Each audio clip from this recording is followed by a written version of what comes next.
Hi everyone, thanks for joining us again. Just double checking the mics are working there. Thanks for joining us for our third round of Scottish Gin. We're very excited to have Carol Jackson, the founder of Ellis Gin, with us tonight. Here's a wee preview so you can see who Carol is before she comes up on the screen. That's not her live, by the way, that's from another time. But we're going to just bring her in right now and see how she's doing tonight. Hi Carol, how are you doing? Hi everyone, I'm good, thank you. I'm good. Good. Thank you very much for joining us. That was good of you. No problem, it was an opportunity to put some face makeup on, including a bit of lipping. Absolutely, I know the feeling. I know the feeling, yeah. No, it's strange times, and I know that we wouldn't necessarily, have done this otherwise, but we've actually found this is a great opportunity to do some face-to-face, and it's a different format and a different way of, getting some of the brands that we work with out there and seeing them in another kind of format. So, no, thanks for joining us. We can see you've got the 3 Ellis gins there. So before we go into a little bit more detail about, what your gins are all about, have you poured yourself something there tonight? I have something ready to pour. Brilliant. So tonight I've chosen my gins. I've got 3 different flavours, and I'm not saying this is my favourite one because that would be like choosing a favourite child. I have chosen our butterfly pea gin, and throughout the call I'll tell you a little bit about it, but I pour that one. You'll see one of the magical parts of it is that it's this beautiful vibrant blue colour, and then we add our mixer and that changes to a lovely lilac colour. Beautiful. So that's nice. Our mystical one that I'm going to enjoy whilst we have a chat tonight. Absolutely, yeah. No, we're joining you with a drink here. But so I love your glass there as well. Oh, let's see that. You. Oh, beautiful. I'm a bit of a glass freak. I love nice glasses. Quite right. If you've got the gin to pour into them, why not? Yeah, good gin deserves good glassware. Absolutely. Absolutely. Yeah. So I guess we touched on it there. This is very, very strange times, a bit different. And it's I know for us personally and business wise, it's got its challenges, but and its ups and downs. So what are you finding personally are the best and worst bits of lockdown at the moment? Yeah, that is an interesting thing. I think the thing that comes to mind, first of all, is the gift of time. I've never had as much time to do things that I should have been doing in my life. So the to-do list is still there. Yeah. Gradually working our way through it. That's good. It's given a really great opportunity to think about the business and where we want to take it, and really act on some of the plans that we put in place at the beginning of the year. Yeah. And personally, it's allowed me to get a bit fitter. Okay. It's at the bottom of the list. I'm sure that's the same with a lot of people. But that one piece of exercise a day that's outside, I try and make the most of that. Absolutely. It's strange that, isn't it? Because I know we've got family members and friends that maybe wouldn't have had their daily walk otherwise, but they're actually, taking advantage of it and saying, I'm going to go out and do it. So it's funny how things work out. It's amazing the amount of people who've suddenly got dogs. Yeah, I'm lucky to be one of those people. Yeah, we don't fight now at night time about who's going to take the dog out. It's like, very willing. Yeah, and I guess the other thing is just how people have I guess faced up to the situation in terms of it's restored your faith in humanity. I don't know about you guys, but people are so much kinder. They've come off that rat race, off that hamster wheel, I guess, and they're really thinking of others, which is, that's great, and hopefully that will be something that will stay beyond the lockdown and we'll get into our new norm. Yeah, no, we've definitely noticed that, and I think that all these positive new ways of working and collaborating and bringing people together, and there's obviously been a lot of chat and praise for all the guys on the front line, and I'm really hoping that that is kind of recognised and carries on in everyday life. So no, you're absolutely right. Absolutely, and that's the other thing about everyone who's in the front line, not just NHS staff, but the other services that are there, including the guys who wheel the bins, who keep the electricity running, the Yeah. things that we take for granted. Yeah. So, and that has been amazing. Yeah, absolutely. And you mentioned, sorry, the technology. Wow. Yeah. Yeah. I'd even heard of House App. Yeah, I know. Yeah, exactly. The house party, yeah, and Zoom. That's one I've been introduced to. So yeah, it'll be interesting to see if we carry these things on. I mean, I've had group chats with friends I wouldn't speak to maybe for a month or two, but suddenly we all want to get together. But no, it's good. It keeps you sane. Yeah. So with regards to your gins, where can people get hold of them right now with the way things are and a lot of the shops shut? How can they get their hands on them? Yeah, so one of the things on our list was to get more presence online. Yeah. So we have achieved that in some aspects. We did have a number of online providers. So we supply through Crafty Connoisseur, through Masters of Malt, and through Craft 56. Brilliant. We were our three constants. Only just today we've gone on to the Gin to My Tonic shop. Oh, brilliant. That's great. Paul and Em are selling Ellis Gin too, which is great. We also have got a presence now on Yumbles and on Etsy. One of the things that I did want to mention, we've got a couple, because our gins are quite colourful, they're really good for gifting. And one of the things that we have recognised is that people still have birthdays, they still have anniversaries. Yeah. So we have some nice little gift boxes that we sell on there that have brilliant. gins in, different mixes. Oh, fantastic. Yeah. We're selling those in such a way that we can send them direct to the person whose birthday it is. Yeah. We can put a special message in, so everything will be done with the right social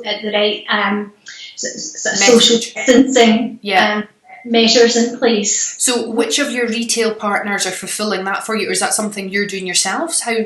We're doing it ourselves for now. Okay, fantastic. So can that be done and organised through your website? How do people get in touch with you if you want to arrange a gift box? Through Yumbles and through Etsy. Yumbles and Etsy, okay. And if there's something there that think, I'd like a different variation, just DM us and we can get that sorted. Fantastic. Great. Okay. And sorry, the other thing is we've got some local deliveries, so a lot of initiatives now where people are taking things off their own bat, and so through the Startup Drinks Lab, Sparklingly Sober, have a local selects option on their menu, so you can have an alcoholic pack or a non-alcoholic pack. Okay. Choose your mixers, you can get snacks included in that. So that's been a really good initiative too, but it's very localised. Yeah, okay, no, that's fantastic. We've seen a lot of that, and same with us as well. It's great to see the local small businesses supporting one another, little care packages and pick-me-ups for people feeling sorry for themselves at home. I think that's great. And I guess as well, a lot of gin businesses have had to adapt their sort of business model to accommodate the restrictions on movement and obviously the social distancing aspect as well, so it's good to see you've managed to sort of overcome that hurdle. Yeah. And obviously we're a bit more aware of your background, having worked with you for a while now. We know that you had a drinks range prior to Ellis, so it'd be interesting for those that don't know just to tell us a little bit about your background and how you came to create the Ellis Gin range. Yeah, so my background, I'm a qualified accountant. My career was in financial services, which spanned over 20 years, running large change programmes in there. Okay. Lucky enough, I had a really successful career, managed to travel quite a bit through that career. Running large programmes meant that they had a period of time, so when they finished, you moved on to the next one. I've worked with all of the major banks, really all of the high street banks. And in 2016, I thought to myself, right, okay, this programme's about to come to an end. Do I want to go and do something else in the same sector or do something different? And being in the corporate world, I've enjoyed drinking gin. It's gotten through it since probably about 2008, when the gin market really started to I guess, build a really strong foundation. Yeah. So the gins themselves have been fantastic, but more interesting to me was the whole packaging, the story, the branding, and how that came about. So I did a little bit of research whilst on holiday in 2016, that was, and saw that there wasn't many premium ready-to-drink gin cocktails out there. Yeah. you got your typical gin in a can, but not really the cocktails. Yeah. So I came home and worked with a company, and we developed 3 things. We developed our gin, which is now Ellis Gin, or it was the first variation of it. It's not exactly the same as it is now. Then we developed the mixes, and the mixes were all pressed fruits and roots. So we tried to keep things healthy, tick in the box for vegan, tick in the box for low calorie, and we delivered it in a cylindrical bottle with a snap cap. Yeah. So I guess lessons learned, would I do it that way again in terms of having that ready to drink out there before the gin? Probably not. I think we should have established the gin first and then the ready to drink in the back of it. We ran with that for about a year. They were called Gin and Mix. And we had some fun at the gin festivals there, with our palate cleanser, as people called them at the time. And then we decided to launch Ellis in 2018. Now, you'll both be aware that pink gin was and currently is still really, really massive, but other flavours were starting to pop up. So what I thought was, let's go with a flavoured variation of Ellis to jump in the bandwagon, not a pink gin, but something that was flavoured and coloured. So I work with Darren at Illicit Distillery, so Darren is my distiller. So work closely with Darren. We came up with 13 different variations of botanicals and had a lot of fun trying those botanicals and managed to whittle it down to 5.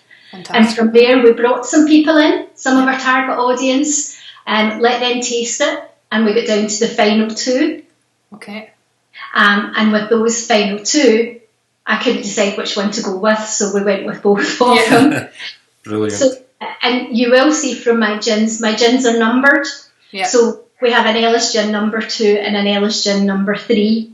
And is that because number 1 was the original Ellis Gin that was in the gin and mix? Yes, that's right. Absolutely. So we have that up our sleeve. Okay. Yeah. Bring that to market at some time in the future. Fantastic. Then following on from that, in June 2019, that's when we wanted to join the pink gin gang. So we brought out our number 4, which is a pink gin. I guess one thing to mention, our gins are very colourful and they're a little bit different. The Ellis Gin number 2 and 3 are both colour changing gins. Yeah. And the pink one, we have a little shimmer in that one, so it differentiates from other pink gins. I don't know if you can see that on screen, but there's a shimmer circle throughout. One. So trying to bring a little bit of fun in, while still staying true to the fact that they are full strength London Dries. I do think sometimes the gin world can seem very serious and I guess to a certain degree a bit snobby, but at least I always think and admire you followed your own path, you've done your own thing, and I think that should be celebrated. Absolutely. And you mentioned yourself 2008. Effectively that's when you first made your base gin. That's like kind of way before most of the craft gins came to market, which is quite interesting. As you say, a couple of things that are really different about the way you've done it. Yeah, doing the ready to mix before doing the gin range is very unusual. It's usually the other way around. And also releasing 2 gins in the first place. So that was your number 2 and number 3, because more often than not, of course, you see the signature gin come out first, and then it will be followed by different variations. And I think as well the fact that you're working with Darren at Illicit, we met Darren early days, did we? Very serious about gin, very serious about spirits, very serious and professional about distilling. So I don't think you could work with anybody that's really more of a distiller than Darren. So absolutely, So you've told us a little bit more about your range of products. How do you, if you were to go into a little bit more detail, how have you developed the recipes? Yeah, so the recipes were the initial recipe was very much back to basics. So creating a very basic London Dry gin. At that time, so we're talking about 2016. I found the gin market very masculine. Okay. Loads of gins had developed from whisky distillers. There's loads of men in the market, and I'm not saying anything to you guys who are on the chat, but that there's a place for everything. So I wanted to do something just slightly different. So back to basics, we did that basic gin. Yeah. And obviously our branding lends itself. I like to say we're gender neutral as far as the brand's concerned, but it does have a little bit of a sort of quirky feminine to it. So I guess one of the challenges that I have with my gins is that people taste with their eyes. Yeah. When they see your gin, they automatically think, I know what that tastes like and I don't like it, or I know what that tastes like and I'm dying to taste it. Yeah. It's really great to have the opportunity to go to events and, you know, let people sample it and see the look in their face when they taste the gin, because it's nothing like they had expected. Yeah. So our gins they may look as if they're I guess manufactured in terms of the colour. They're not. They're all naturally coloured. And as you said, Martin, Darren wouldn't let me do anything else than that. Definitely keep me right in that respect. And I'll tell you the story about the shimmer later. So they are true London dry gins. They're 40% volume. Certainly in the first two, we've kept the sugar content really low. So you have them with a tonic. They taste very subtly flavoured, and there's not a lot of sugar. The pink one, we've added a bit more sugar because there is a target audience that's marketed for. The funny story about the shimmer is when I said to Darren I want to do a pink gin, he's like, oh, okay then, with a shimmer. It's not going anywhere near my equipment. Yeah, I don't suppose it's maybe something you want in the still or anything like that. Of course you would mix it after, but I can see that. It's quite it's quite an urban distillery, isn't it? And that's funny. No, that's funny. So how would people, maybe you touched on it a bit there. I know like the shimmer, for example, that probably lends itself well to like going in a bit of a Prosecco or a fizz. How should people enjoy each of the gins? Good point. So just to explain our gins then. So our number 2 is our Scottish Bramble gin. This is our red gin. This is a colour changing gin. So when you do add a tonic to it, it changes from that red colour to an orange colour. So it looks very much like an Aperol spritzer in a glass. Yeah. So this one is a lovely floral gin, but it has a little spice from the bramble. Yeah. So we serve this one either with tonic and a slice of orange. Yeah. The orange brings out the bramble flavour. Or if you like it a bit sweeter, it's really lovely with ginger ale. Okay, and lovely. again, suggested garnish of a slice of orange. Great. Our blue gin, our Scottish blue gin, uses a botanical called butterfly pea, and we do jokingly call this our magical, mystical, medicinal gin because the butterfly pea flower is an Asian flower that is used in medicinal teas. So it does have anti-stress and antidepressant qualities. So that old mother's ruin myth, we watched that. So all naturally coloured and flavoured using that beautiful flower. The taste itself, it's quite a herby taste.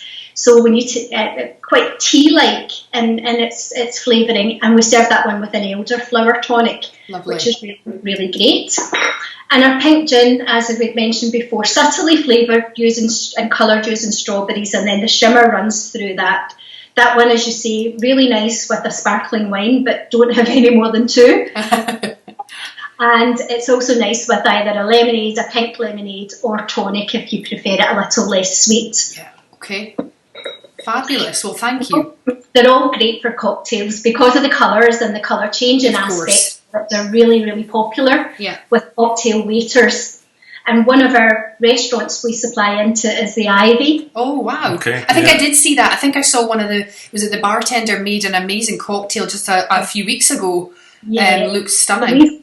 The reason he did that was because prior to lockdown, we had agreed a collaboration with the Ivy. They were going to create 3 cocktails with each of our gins to run over the Mother's Day weekend. Okay. So Murray in the bar had created a beautiful one with our pink shimmer and a lovely, I think it was a Vive Clicquot he had added to it. Nice. Tasted beautiful, and there were another 2 being created. But obviously lockdown happened just at that point, and all bars and restaurants closed down. So it is our hope that when things open up again, that people will get to taste those really lovely cocktails. Well, fantastic collaboration, and yeah, I'm sure they'll pick up where they left off. So, fingers crossed, we'll see more of those online, or better yet, get to taste them at some point. That would be nice.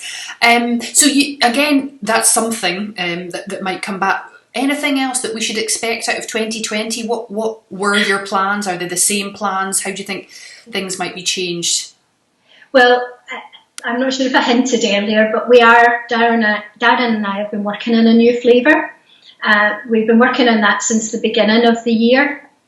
We've just about got it right. Exciting, okay. That's going to be our Ellis Gin number 5. Nice. Now, there is another brand with number 5 in its title, and you'll see some similarities there.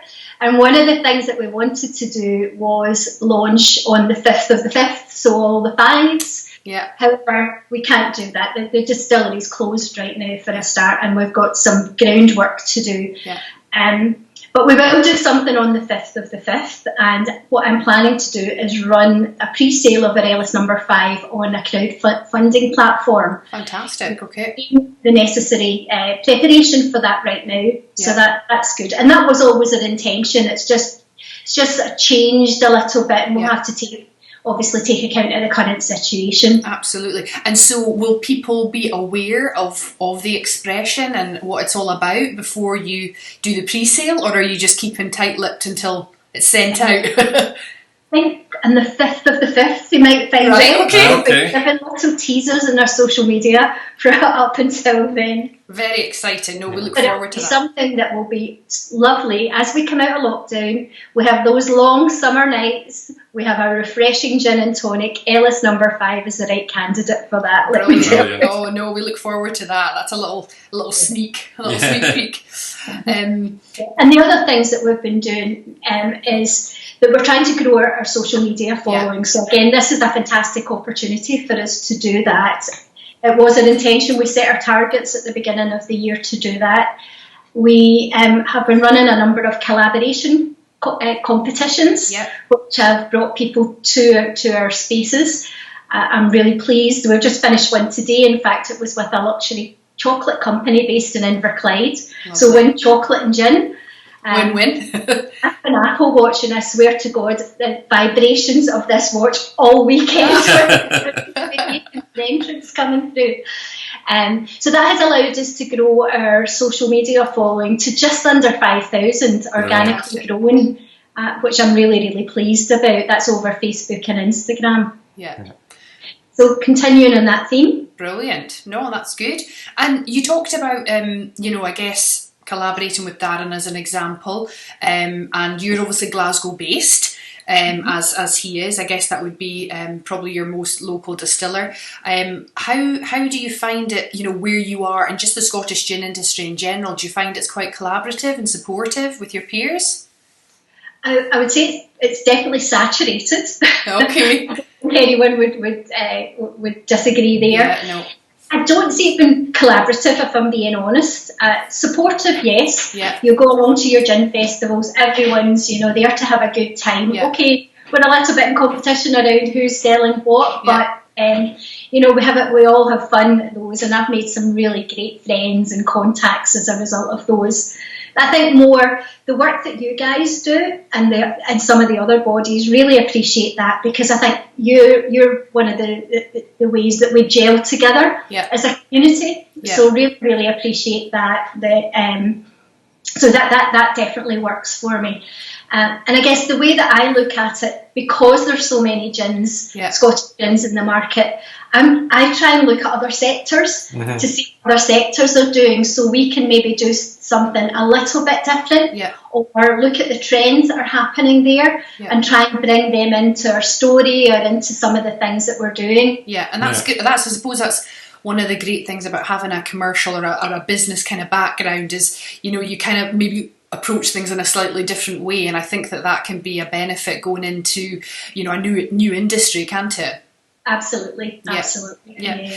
So, what other Scottish gins do you yourself try at home, if any? Or it doesn't have to be Scottish, but what gins have you been enjoying recently? Yeah, well, I couldn't not say that I don't enjoy a little illicit. Of course. for Darren. He's got a fantastic selection of gins, and I don't know if I'm supposed to say he's doing rums as well now, but they're still in the cask, if that's what you call it. Yeah. He's so that's really good. I also enjoy Lenzie gin. Yeah. So one of the smaller gins, but Mark and the guys are doing a great job there, and we supply into Billington, so we've got that business relationship too. I love Glaswegian gin. I love the gin, really lovely, but the branding and the bottle just is probably second to Harris, or on a par with Harris gin. Yeah, very different, but quite striking. Yeah, definitely. And I guess just back to the old school, I still enjoy a Hendrix. And absolutely. Hats off to Hendrix too. They were one of the first to introduce the garnishes that complemented or brought out the botanicals. Yeah. So and they've actually, interestingly as well, having stuck with their signature gin for so long, in the last 18 months they've released 2 or 3 new editions. So it's 3. Yeah, so it's interesting to see even the big premium, super premium brands, feeling we need to get some different flavour profiles out there as well. So that's been really interesting to see. Great. Well, I guess we're good for time. The last question we were obviously going to ask, on probably more of a personal note, is what you're looking most forward to when things return to the new normal. Yeah, well, I think that's a good point, Natalie, because I think the new normal will be different to the old normal. Yeah. So we are trying to set ourselves up for what that's going to look like. I think technology will continue to play a part in our lives for a long time, definitely to the end of this year and maybe beyond.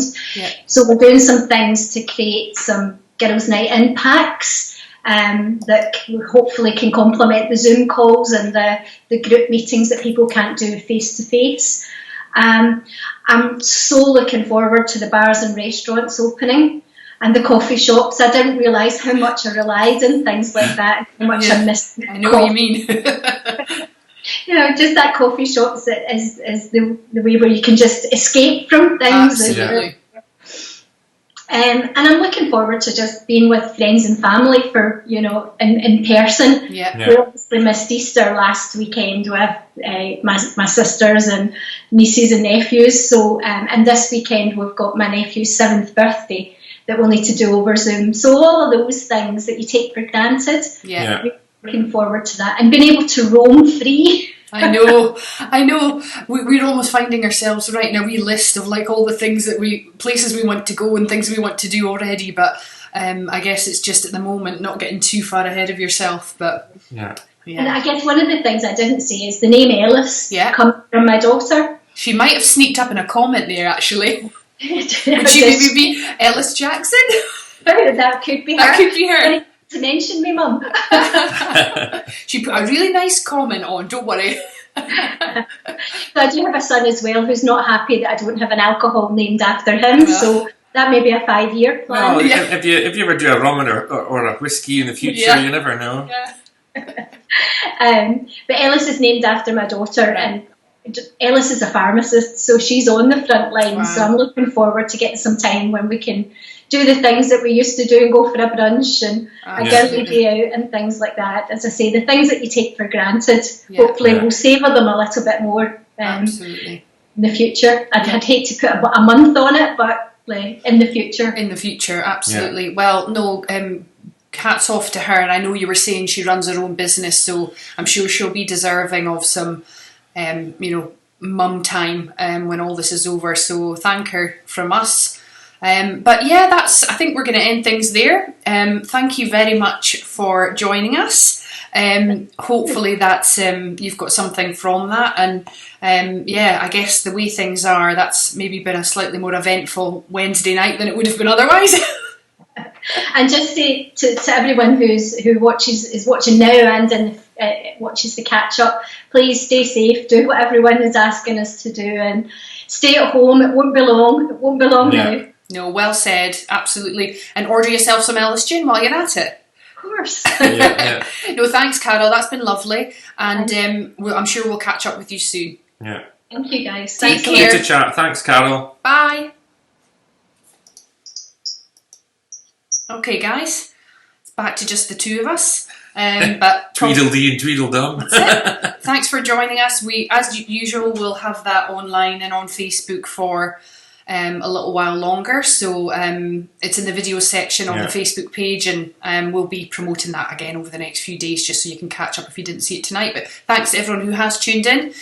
We're back on Friday night, and we've got Tony from the Borders Distillery down in the Scottish Borders in Hawick there, so we look forward to catching up with him. Hopefully you can join us then.